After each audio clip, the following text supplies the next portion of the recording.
Hi Capricorn, welcome to your solar eclipse in Cancer special with me, Raphael Ray from Reydiant Reality. It's an absolute pleasure to have you. Thank you so much for being here.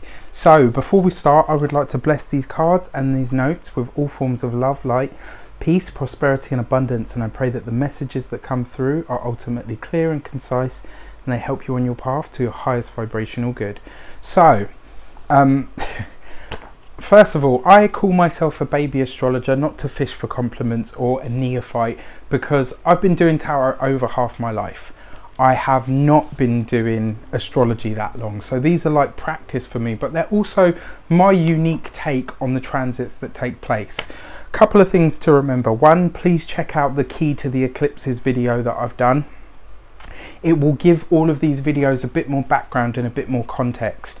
And then finally, these transits, these eclipses, as powerful as they are going to be, don't happen by themselves. There's always something else happening in your chart. There's always something else happening in the cosmos, and it's an idea to keep that in mind. I just give the energy around specific event that I'm talking about.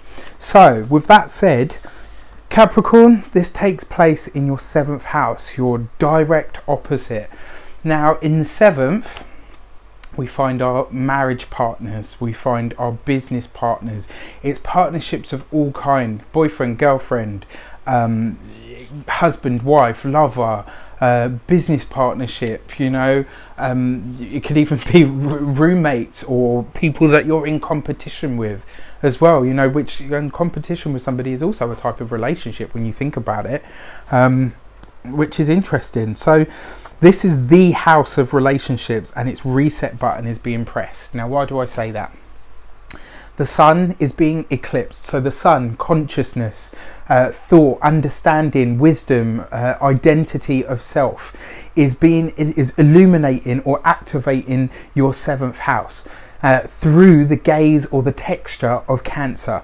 Now, what does that mean? So the 7th house, like I said, is all to do with your partnerships. It's to do with your boyfriend, your girlfriend, husband, wife, you know, business partnerships, your roommate, all of that stuff, everything. Roommates, like people that you cohabitate with. It's your mirror in the world. And when I say your mirror in the world, I don't mean like you're in the 11th, you find your mirror in, you know, in the tribe. Whereas in the 7th, you find your mirror in the world, like your direct opposite. This is where you find your partner. As an example, my partner was born on the 27th degree of Leo. You know, as a sun sign Leo. I am a Leo ascendant, and so therefore my ascendant degree, which was 27 degrees of Leo, is on the sun. So that happens in my 7th house, or in his 7th house. You kind of get my point. It's my direct opposite, and I see, you know, a correlation there. So he was born on the 27th degree, and I've got my 27th degree on my ascendant.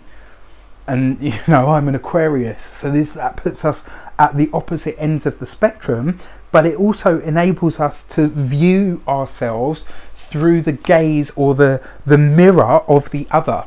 And what I mean by that is your partner isn't your carbon copy, they're a mirror of who you are. So they will have traits that you might not, or might be more dominant in them that you need to work on, and vice versa. Relationships work best when we have something to teach each other.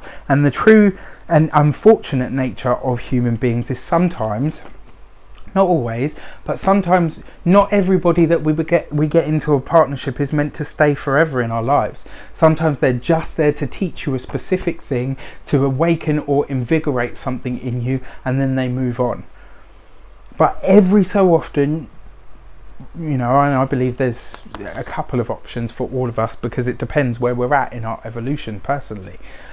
We find somebody that mirrors us enough for us to understand ourselves through them, and to understand them enough through ourselves, so that we can form a really tight bond. Some people call it soulmate, some people call it twin flame, some people call it life partner, life mate. You turn into husbands, you turn into girlfriend, wives, you know, all of that stuff. It's about forming a bond. So through the 7th house, We see the people that we want to tie ourselves to because they are our mirror in life, and we see a partner in them that will look out in the same direction while still being different to who we are. You know, if you're looking out in the same direction but you're holding hands, beautiful. You know, you might be completely different people, but you're looking in the same direction. That's the thought or the need of a partnership as far as I'm concerned. So, yeah, you know, I know you've had a difficult time of it. You've had Saturn go through the 12th and now it's in the 1st. This is starting to crystallize all of the changes and solidify all of the changes that you made. The really nice thing about a lot of this is, you know, you had Mars recently go through your sign, cut away the last of everything that was toxic. It's going to retrograde back into your sign. You know, it'll go through the earlies of Aquarius, come back through Aquarius, dip back into Capricorn, just to shave away the very last bits of whatever that really don't need to be there. And from there on, you will just be clear on what you need from a partner, on what you bring to the table. And those are two things that it's really important to be clear on. You know, when you know what you bring to the relationship, you know what you need from a partner. And you also know what you're able to offer and to give, and also what you need in return. When you understand those things, I believe it creates more harmony, because you can speak honestly and openly from a place of mutual respect, rather than of, you know, I need to be with this person because I can't afford to pay the bills by myself, or I need to be with this person because I don't know how to be, excuse me, on my own, or I want to be with that person because they look good, or I want to be with that person, you know, whatever. It's coming from a place of true mutual reception, of true reciprocity. Let's have a look. So this eclipse comes now to shine a light on your relationships and to reset them and breathe new life, and even surprise opportunities to reinvigorate current ones or even end them. It just depends on your personal situation, and that's the truth of it. You know, an eclipse is like a gift that you get given, and it unpacks itself over sort of 3 to 6 months, and it, you know, in that time some usually quite big changes sort of occur, and that's kind of just the nature of the eclipse. Now, because this falls in relationships, it can do one of two things. If you're single, this could see you start in a relationship with somebody that completely blows you away, that you just think, wow, I've truly met my match. If you're in an established partnership, this can do two things. It can either, you know, for some of you in particular, I know you have been through the absolute ringer in your relationships, for those of you that are partnered and have been for a long time, and this could see, after everything that's taken place, it could see that relationship say, you know what, it could see both of you look at each other and say about your relationship, wow, we have been through it all, and I didn't know if we were going to make it, but we're still here now. And the fact that you are still here now and that you're still together after this point will, just like Saturn, you know, your ruling planet in Capricorn, you know, he's home now, he's going to start to crystallize everything. It can make that relationship so strong and able to stand the test of time, and able to live up to absolutely anything that is thrown at it from here on in, because it's already been through the worst of everything that it possibly could go through. You know, so it could deepen that bond and truly have you say, do you know what, I've found my soulmate. And I don't use that term lightly. Or it could end it, and this will be a blessing in disguise thing, because it's like there was no chance for reconciliation, and if it does end a relationship, it can see somebody else coming in very quickly after it, because the eclipse brings a surprise. Remember that, you know, it doesn't just bring you just you know, the change. It brings you something that is truly unexpected, that cannot be accounted for or quantified, you know. So there are those aspects of it. Now, like I said, for those of you that are single, this could be you meeting somebody that is, you know, very akin to a soulmate. For those of you that are in established bonds, if you decide to stay in them and it's survived the test of time and you've done the work, This could see you really looking at each other and saying, yeah, you know what, I've found my soulmate. And the reason you'll be able to say that, I believe, your soulmate doesn't come and bring fireworks and candy and horse rides in slow motion. Your soulmate will bring up the deepest, rawest, some of the nastier, uglier parts of yourself. They will bring up all of the hurt and scared bits of you, and they will still be there and still love you after you've processed those things together within each other, within the relationship. That's when you know you've met a soulmate. When somebody can stand there after all of that and say, you know what, I've seen you at your worst. And you know what, you've seen me at my worst. And I still love you, and I'm still here, and I'm not giving up. That's when you know you have found somebody that you are truly connecting with and that you are truly supposed to be with. Anything else outside of that, in my personal opinion, is superfluous. Anybody that isn't able to offer that depth of understanding and commitment, we are talking about Capricorns after all,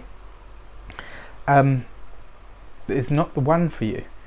Maybe they're the one for right now to teach you a certain type of message, absolutely. But for the life path and the life goal going forward, no, I don't think so. But that's just my opinion. Like I said, this is my unique take on the astrology and some of Agony Uncle Ralph's personal advice. But hey, you know.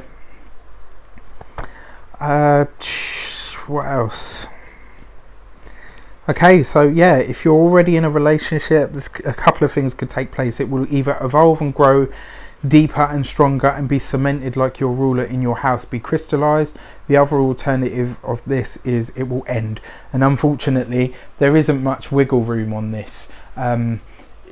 It's kind of going to be an all or nothing thing. And, you know, that's okay. Like I said, some things will be a blessing in disguise. You know, when, as the cliche goes, when one door closes, another one opens and all of that.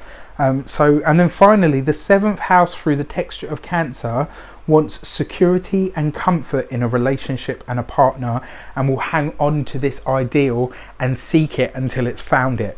You know, so Cancer is about comfort and support and warmth and nurturing and nourishment. And if your relationship isn't offering you those things, you will either, if you're single, hold out for the person that does offer you those things, that you can offer those things to as well, because remember, you know, relationships are give and take. If you're in a relationship that isn't offering you those things, you will, for some of you, you'll even put an ultimatum down and say, look, you know what, this either needs to change and evolve, or it needs to grow, or we're going to need to go our separate ways. It will just be interesting to see how it pans out for all of you, because it's going to be different for everybody depending on their situation. Let's see what the cards have in store for you.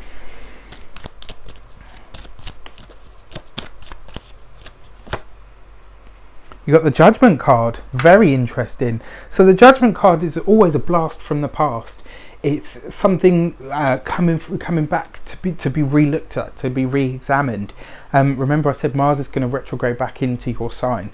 So it's going to come back into your first sign in retrograde, and then it's going to go forward again. I kind of feel that the way that this does, or the way that this is going to pan out for you, because the Judgment card is, it's things that we thought were done. It's things that we thought were over. You're going to get a chance to go over the last bits of whatever if you're in an established bond or relationship, it's going to give you a chance to go over the last bits to really say, okay, we made it this far. I think this is us. Is this us? Yeah, cool. We're in agreement. Awesome. Now let's look out in the same direction and go for whatever it is that we want. I mean, you're a Capricorn, so you'll probably be at the front of it and like, yeah, this is what we're going to do and this is how we're going to do it. And your partner's just going to be like, wow, wind them up and watch them go. If you are single, this will see you really examining what you desire in a partner and deciding what it is that you need and what it is that you are able to offer, and getting very, very clear on that. The Judgment card is also this one, the Sleepers. It represents the ancestors. So what prior or previous knowledge do you have that you can bring into your relationships now? Sometimes it's just the understanding that the relationship that you have now isn't the relationship that you had back then with that person. Be here, be now. Revisit things in your mind, re-examine things, re-evaluate things. It's an eclipse after all, a solar eclipse. You know, redo it if you have to, but be clear on being here and being now. I wish you an abundance of love, light, peace, prosperity and abundance itself. Have an amazing month. Please don't forget to like, share and subscribe to the channel. I would appreciate it so much. Have an amazing month. Enjoy the eclipse. Let me know how this plays out for you, and I will see you very soon for more videos. Take care.